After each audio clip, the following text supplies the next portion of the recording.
19h. Bonsoir à tous. Merci d'être sur la première. Ravi de vous retrouver à la une de l'actualité de ce dimanche. Rien ne doit être exclu. Emmanuel Macron réitère ses propos sur la possibilité d'envoi de soldats au sol en Ukraine. Comment réagissent les militaires polynésiens? Nous leur avons posé la question. Direction Singapour pour le président polynésien. Tourisme numérique, environnement. Moetai Brotherson a un programme chargé. Une perte de temps selon l'opposition. Des milliers de francs d'investissement à 4 mois des Jeux Olympiques. Les pensions de famille sont-elles prêtes à accueillir l'événement? Réponse dans ce journal. Focus sur le top 40, reportage au cœur d'EDT Junior, plongé dans les coulisses de l'organisation. Notre page Toile au sport ce soir est dédiée à la marathon Polynésie, la première part. Conquête par les guerriers de Bora Bora, la vie des premiers habitants, les grands rois. Notre rubrique Fénois d'avant remonte en 1998 lorsqu'un livre révélait l'histoire de la vallée de Papineau. Ces premières déclarations ont suscité une levée de boucliers internationale. Pourtant, le chef de l'État persiste et signe. Il n'exclut pas l'envoi de troupes au sol en Ukraine. Un discours intervenu quelques minutes seulement après le premier grand débat des élections européennes. Il marque ainsi l'entrée en campagne d'Emmanuel Macron. Mais comment réagissent les nombreux Polynésiens engagés dans l'armée française? Malgré les inquiétudes des familles, ces soldats se déclarent prêts à combattre. Caroline Farid-Berliaou. Il n'y a pas de consensus aujourd'hui pour envoyer de manière officielle, assumée et endossée des troupes au sol. Mais en dynamique, rien ne doit être exclu. Il ne faut pas céder à la peur, martèle le président de la République. Pour les militaires polynésiens engagés dans l'Hexagone, rien n'est encore concret, mais les troupes seraient prêtes à affronter les soldats russes, comme ce jeune Tahitien basé à Orange. Que ce soit du ministre des Armées jusqu'au militaire du rang, je pense que le combat, il sera, s'il sera présent, je pense qu'on est prêt en fait pour cette guerre. À Tahiti, plusieurs familles sont dans l'expectative d'une éventuelle mobilisation. C'est le cas de Patou, dont le fils est engagé depuis 7 ans à Tarbes. Voilà. Pour ne pas l'oublier, tous les jours, on lui met en prière. Malgré l'inquiétude, Patou et ses proches gardent la foi. Chacun salue le mental d'acier du jeune militaire de 27 ans et l'on se prépare doucement à l'idée de l'affrontement. J'ai le cœur très, très serré. Mais il est très fort. Il a le moral, un moral d'acier. Parce que aussi je lui demande à tout moment, tu te réveilles, tu dors, n'oublie pas que tu as le Seigneur qui est près de toi, qui va te guider dans ta mission. Là déjà, on s'est fixé une idée qu'il se prépare pour amener tous ces militaires là-bas. Mais c'est quelqu'un qui est très fort aussi. Et il ne se montre pas inquiet, il ne se montre pas...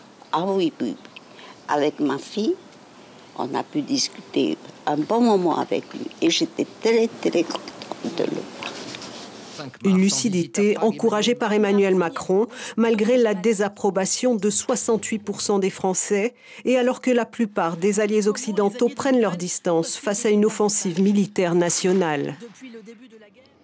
Et pour rappel, plus d'1 millier de militaires français sont déjà engagés dans des opérations à l'est de l'Europe, en Estonie, en Lituanie, mais aussi en Roumanie et en Pologne pour former les soldats ukrainiens. Leur président Volodymyr Zelensky a néanmoins assuré que l'envoi de troupes étrangères n'était pour l'heure pas nécessaire. Loin de ce climat de guerre, le président Moetai Brotherson est actuellement à Singapour. 2 semaines de voyage. Au programme, des rencontres avec des acteurs du tourisme, de l'environnement ou encore du numérique. L'opposition dénonce une perte de temps alors que la loi fiscale est menacée. Le point avec Lucille Guichet, Nicolas Suire et Mirko Venfo. Rencontre avec le groupe hôtelier Accor et visite de la ferme aquaponique d'un hôtel.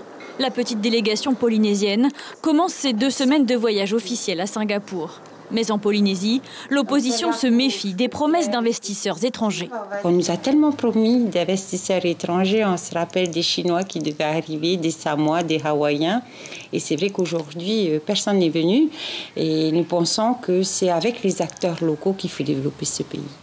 Déjà dans les couloirs de l'Assemblée, un nouveau texte de loi fiscale. Examiné vendredi en Conseil des ministres extraordinaire, il sera soumis à la Commission des finances le 26 mars prochain. Là, on a le président qui s'en va 14 jours, mais par rapport aux rencontres qu'il va faire, donc, il y a parmi ces rencontres le ministre des Affaires économiques. Avant d'aller rencontrer le ministre des Affaires économiques de Singapour, je pense qu'il y a un sujet beaucoup plus brûlant à l'intérieur de notre pays, puisque tout le monde le sait aujourd'hui, on attend avec impatience la décision du Conseil d'État par rapport donc au budget. Tourisme, environnement, numérique, le président doit rencontrer une série d'acteurs économiques, mais aussi la petite communauté polynésienne vivant à Singapour. Il y a 2 fonds souverains à Singapour qui sont Temasek et le GIC, qui sont parmi les 2 plus gros fonds souverains au monde et qui sont intéressés par venir investir en Polynésie. Et on va rencontrer également les acteurs privés donc qui sont susceptibles de venir investir, et je le répète, sans défiscalisation. Moetai Brotherson sera de retour en Polynésie le 29 mars, après l'examen de la nouvelle loi fiscale en commission de l'Assemblée. Retour à Tahiti, direction Tiaopo. Elles ont investi plusieurs millions de francs pour réaménager leur structure. À la pointe du PK0 comme au Whenua Echeri, les pensions de famille se disent prêtes à héberger une partie des équipes du comité organisateur des JO Paris 2024. Kaline Liénard et Jérôme Lee sont partis à leur rencontre. Ici, c'est Gabriel qui c'est sa chambre depuis 10 ans. Gabriel Medina, surfeur brésilien double vainqueur de la Tahiti Pro, ne sera pas logé comme à l'accoutumée chez Didier Parker. Sa pension est déjà réservée par des membres du staff des Jeux Olympiques. Il a investi 6 millions de francs pour rénover les chambres et agrandir la salle à manger afin de répondre aux exigences de sa clientèle. Comme ils aiment manger, boire le café ensemble, et regarder le spot, c'est leur maladie. Il faut qu'ils voient la vague de Teaupo. Il n'y a rien qui change, il y a l'argent qui rentre. Hein. Nous, c'est ça qu'on veut, les millions qui rentrent. Au Whenua Echeri, Marc Dauphin prépare sa pension depuis 3 ans. Nouvelle rampe de descente, renfort des berges et du quai, agrandissement de l'espace restauration et de la buanderie. Difficile de chiffrer le montant des investissements. Bon, c'est toujours dur de parler d'argent, mais en tout cas, on a mis beaucoup d'argent. Parce que le problème, au début, je voulais faire un truc esthétique en cailloux, quoi, mais c'était impossible. Vu qu'on n'a pas de camion, on n'a pas de drague. Donc voilà, on a opté sur le béton. Marc peut accueillir jusqu'à 40 personnes. Il a donc rajouté de nouveaux panneaux solaires pour augmenter sa production d'électricité. Cette année, sa pension entière est bookée pour 2 semaines. Il héberge une quinzaine de membres du comité organisateur des JO, mais il lui reste un dernier problème à résoudre, celui d'Internet. Par contre, j'ai une dernière option qui est bien sûr Starlink. Donc, en ce sens, j'ai fait une demande au gouvernement, enfin à notre président, et j'attends la réponse. Internet, surtout que j'ai des officiels des JO. Donc, si je n'ai pas Internet, je suis le seul en Polynésie de ne pas fournir d'Internet pour les JO. Alors, c'est un peu la honte pour moi, mais bon, je ne peux pas faire autrement. Si les pensions de famille sont quasi prêtes, le chantier de la Tour des Juges avance lui aussi. 2 étages sur 3 de montée en 1 semaine. Elle doit être finalisée mi-mai pour la Tahiti Pro. Et place à présent à notre page Touaro Sport.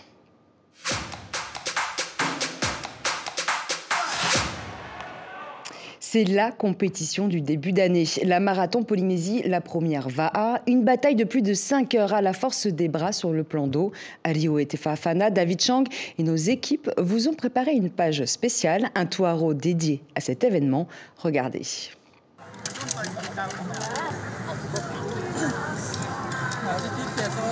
Je confirme, ils savent bien lancer nos lanceurs Patiafa. Le marathon en Polynésie, la première, c'est le rendez-vous incontournable de la saison de VA. C'est la première compétition de VA V6 de l'année, celle qui donne le temps, après une longue pause. Pour cette 33e édition, une centaine d'équipages ont pris part à la course. Mais cet événement, c'est plus qu'une course de VA. C'est un véritable festival où le sport et la culture sont mis en avant, comme vous le voyez ici. Les licenciés de la fédération de Touaro Maui se sont tous rassemblés aujourd'hui pour la première étape du championnat de Tahiti. Mais l'attention du public, bien sûr, est portée aux catégories top 20 et top 40. Bonjour, Arihoe. Bonjour David et bonjour à tous. Nous sommes actuellement au milieu du chenal entre Tahiti et Moorea. Autant vous dire que la bataille est toujours aussi rude et intense, notamment entre l'équipe de Pire FA et Moorea dans le top 40. Comme vous le savez, 2 objectifs aujourd'hui. Bien sûr, la victoire dans le top 20, mais surtout les 5 premières places du top 40 pour espérer bien sûr avoir une place l'année prochaine dans le top 20. On revient sur les enjeux du top 40 dans ce reportage.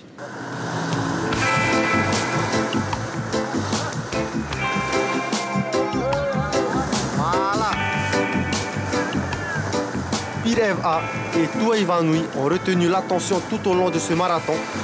Lors de la première étape, l'équipage de Moorea réalise une remontée fulgurante, un premier combat avec Bora Bora, puis Rimatara, et se permet même de surprendre Pire FA avant l'entrée de passe de Bayari. Pire met les bouchées doubles, crée la distance et remporte la première étape du top 40 devant Tuaïvanui. La bataille a été rude avec Rimatara qui n'a rien lâché. On a tout donné pour passer devant. On a essayé d'aller chercher Pire, mais c'était très difficile, surtout dans le lagon. Il n'y a rien à dire. Pire FA est très fort. Le départ du top 40 vient tout juste d'être donné. Pour le retour, l'objectif est clair pour Tuaïvanui, marquer Pire. Un marquage qui se conclut par un duel sans merci.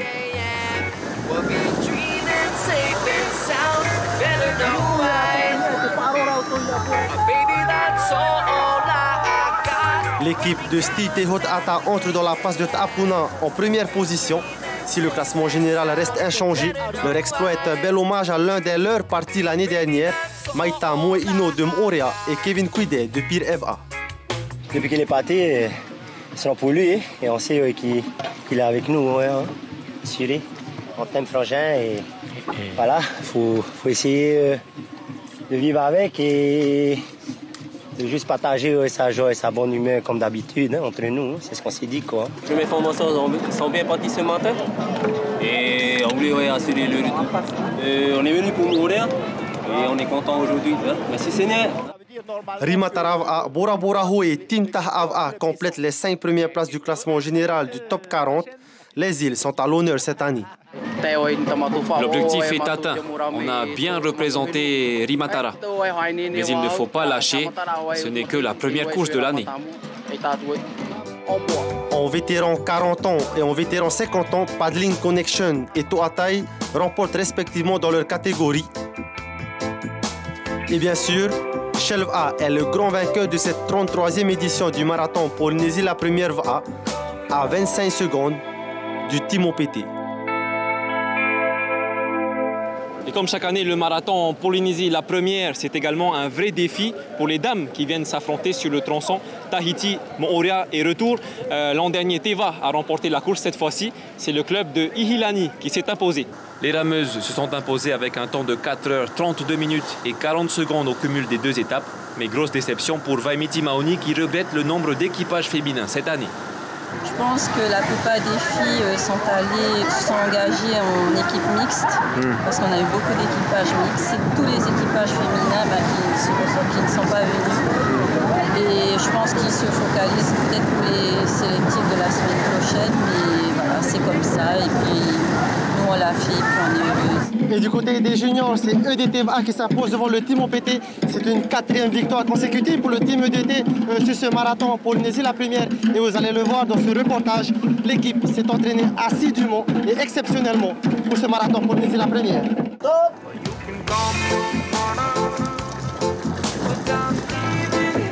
Ils n'ont pas besoin de tourner à plein régime pour envoyer de la puissance dans les rames. Les juniors de DTVA appliquent leur course sous le regard attentif de Heyar Imama, leur coach. En ligne de mire, le marathon Polynésie, la première VA. 20 minutes. On est plutôt confiant parce qu'on s'entraîne dur. Après, il y a encore des petits détails à régler, mais après, c'est pas grand-chose. Comme on connaît cette course, c'est pas une course facile. C'est une course très longue et qui peut quand même être dur pour des jeunes comme nous, même si on l'a déjà fait. On sait à quoi s'attendre à cette course-là. Et justement, pour le marathon, Les réglages sont faits au millimètre près. Heyar Imama connaît très bien le parcours. La fraîcheur des rameurs pour la deuxième étape n'est pas à négliger. Ce soir, c'est un style changement en 4. Pour justement pallier au retour. Hein. On ne sait jamais ce qui va se passer. Donc du coup, voilà, on essaie de les faire tourner ensemble pour que les automatismes soient là, quoi. Depuis quelques années, les jeunes de DTVA sont au top niveau. Au large comme dans les vagues, ils sont à l'aise.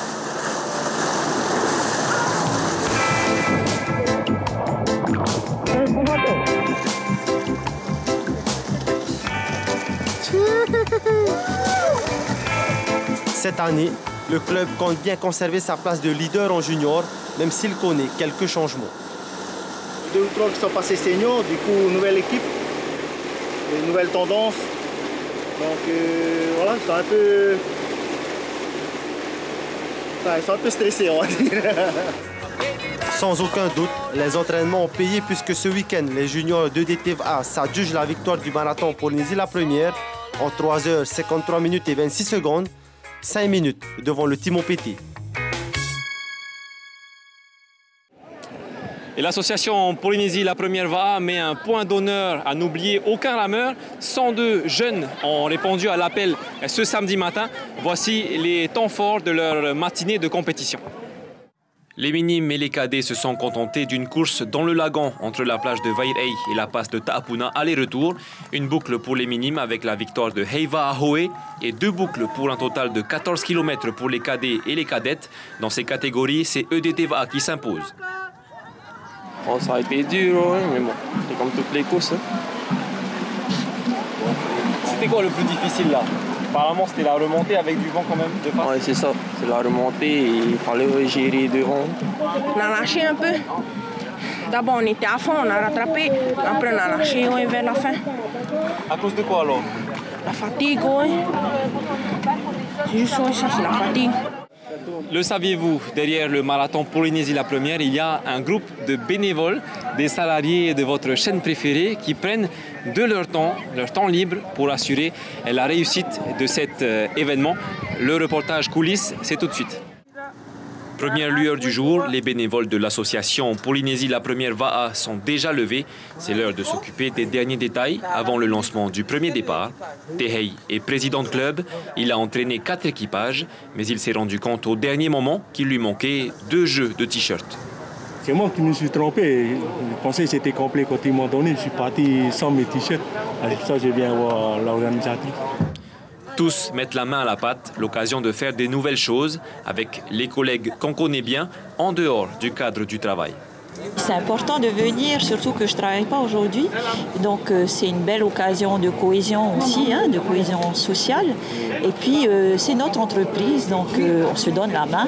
Il ne faut pas oublier aussi que cette course de Polynésie la première, c'est la première course qui ouvre toutes les compétitions de VAA cette année. Il y en a qui ont plus œuvré que d'autres. Carmen Pahio, interlocutrice des ressources humaines, est de retour en tant que bénévole après 4 ans. Avant cela, elle a été présente depuis le début. Elle se souvient de la première course organisée en 1991. C'était le premier marathon qui reliait Tahiti et Moorea à l'époque. À l'époque, on nous avait pris pour des fous aussi, parce que faire une traversée sans changement de 2 heures, voire même 3 heures pour certains, c'était pas évident. Ça a beaucoup évolué. Et même à l'époque, la fédération n'était pas avec nous. Elle est venue bien après. Donc, c'était, à l'époque, c'était RFO qui organisait toute la course. Le marathon Polynésie la première est porté par ces bénévoles. Ils ont fait évoluer cette course pour qu'elle soit toujours plus belle, avec des athlètes toujours plus performants, mais aussi plus d'inclusion et une maxime, la même depuis le premier jour, l'amour du VAA. Voilà, c'est déjà la fin de cette 33e édition du marathon Polynésie première VAA. Tout avait mal commencé pour Shell VAA, mais aujourd'hui, Shell VAA a encore confirmé sa suprématie devant le Team OPT et Air Tahiti, David. Et tu sais, Alioé, c'est pas grave parce que le sport dans l'année, c'est pas fini, avec notamment le 13 juin, le parcours de la flamme olympique qui aura lieu donc le 13 juin. Ce sera en direct toute la journée, bien sûr, sur votre chaîne préférée, Polynésie la première.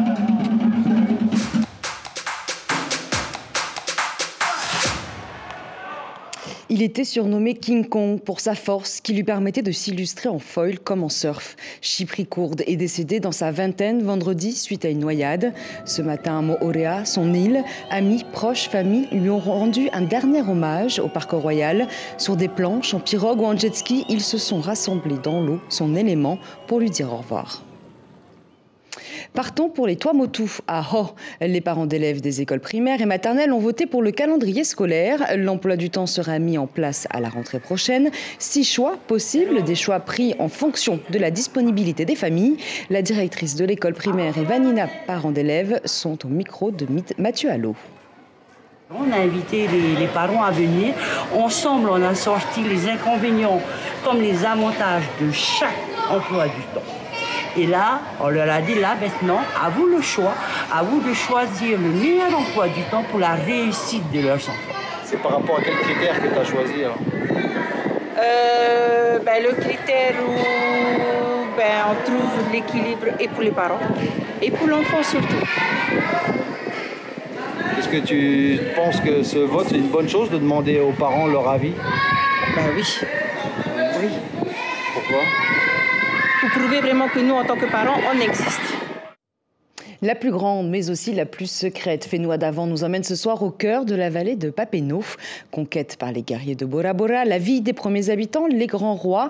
On est en 1998. Elle n'a pas encore livré toute son histoire, mais grâce à un livre, Papineau retrouve une partie de son passé. Récit de Marie-Christine de Pape.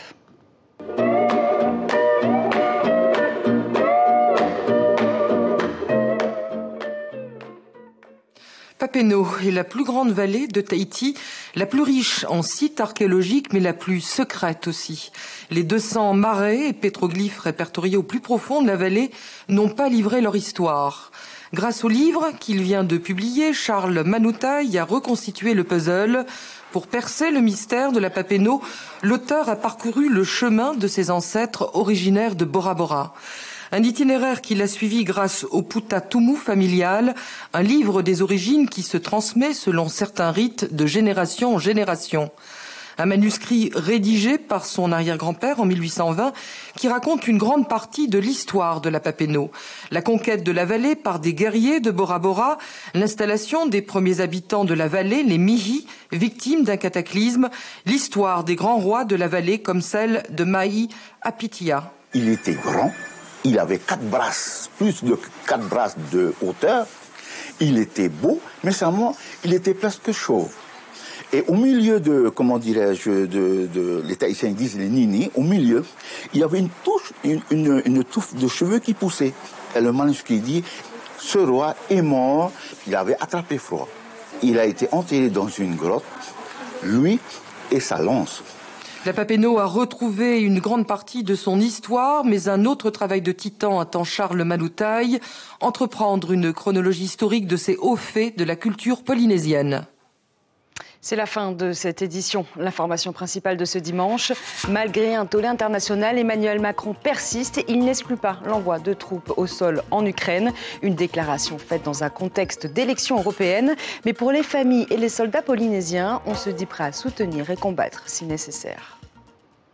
Demain, Ibrahim Mohamed Aziz recevra en invité café Annie Tuheyava Meiro, la présidente de l'association SOS Suicide. Écoute, soutien, accompagnement. Il sera question notamment des dispositifs mis en place pour les personnes en détresse. Les rendez-vous de la semaine, demain, semaine de la presse dans les écoles primaires et secondaires. Jeudi, concours d'éloquence à l'université. Le lendemain, vendredi, on célébrera la journée mondiale de l'eau au parc Paofei.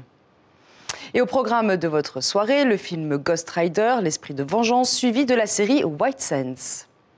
À la une de votre quotidien, Tahiti Info, la délégation parisienne n'en finit plus de se déchirer. Et on se quitte sur ces belles images de la première compétition V6 de la saison. La Marathon Polynésie, la première, va avec, je le rappelle, le retour gagnant de l'équipe de Shell.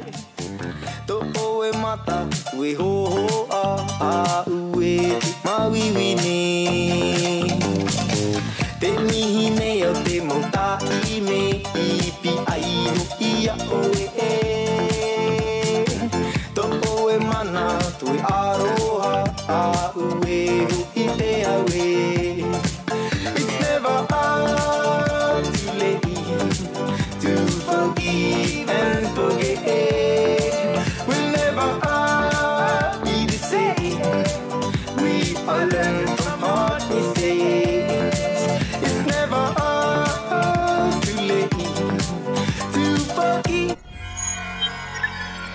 Retrouvez ce programme en replay sur notre site internet.